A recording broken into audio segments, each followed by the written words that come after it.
Hi, my name's Richard Hunnicks. I'm the strength and conditioning coach with the Leeds Rhinos Rugby League team, and I've been in position in post now for about 5 years with the club.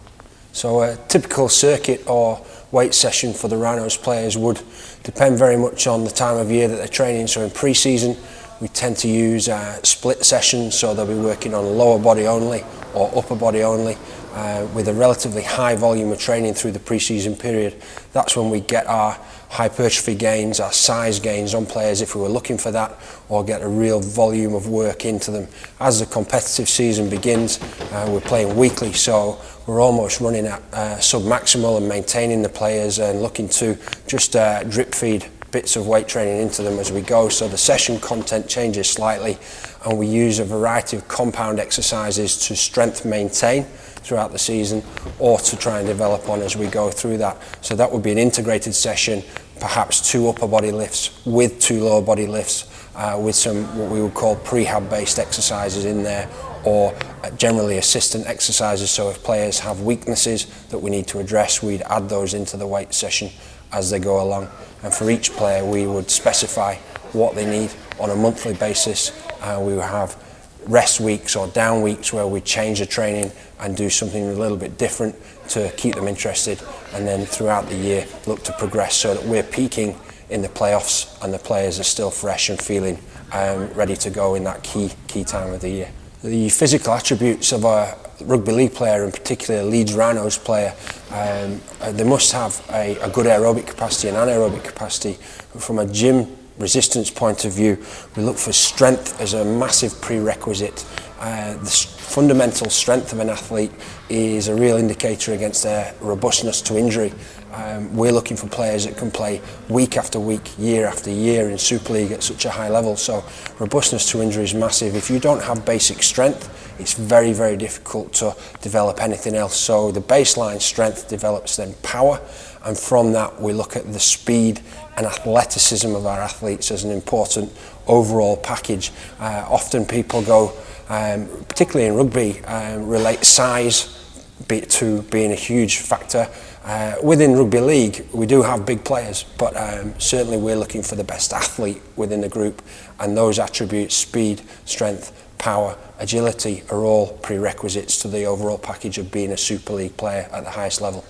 So the key physical attributes of speed, strength and power come from exercise choice and being very smart with exercise choice. So a typical diet for rugby players in the gym would be compound based exercises. Compound's a term which is used when you're training muscle groups rather than isolating. Typically you'd see bodybuilders isolating certain muscle parts. We use compound exercises. A great example in a lower limb is the back squat. The back squat hits both the front and back of the leg, the quadriceps and the hamstrings, and also the glutes as well. So as an overall strength builder, a back squat is a really key lift for rugby players. It's often forgotten also that running, and a key fundamental of playing rugby league is to run, that you generally actually only run on one leg, not on 2 feet at the same time. So doing unilateral exercises, for example a split squat, and training maybe a weakness on one side of the body and then making sure that it's got parity with the other side of the body is important to us as well. Probably the last link in the chain of these attributes and speed development and strength is the posterior chain, the back of the body, and it's often neglected. The quadriceps have a really dominant place on the front of the leg, but the hamstrings on the back of the leg need training equally, if not more so. So something like a Romanian deadlift, or a stiff-legged deadlift as it's commonly called, executed well will develop hamstring strength really, really well and allow the athlete to then push on to speed development off the back of their strength gains. If you're looking to develop power on a good strength base, then a simple rule is to actually speed up the exercise, because power needs speed and strength put together. That's the definition. So taking a squat, which may be loaded quite heavily, into a squat jump, which has a lower load and an explosive element, is a really good way of developing power output. Equally, the Olympic lifts, for example a hang clean or a clean lift, have a really high emphasis on the triple extension of the ankle, the knee and the hip. That movement pattern is a prerequisite to running, and the ground contact that you make when you run. So lifting high loads, so it's really high resistance, and trying to move the bar with the intention of moving it very quickly will give you that ability to increase what we call a rate of force development. So those two exercises with the intention of moving the bar very quickly have a big effect on speed and power output. So in addition to lower limb strength, it is important to develop your upper limb strength as well.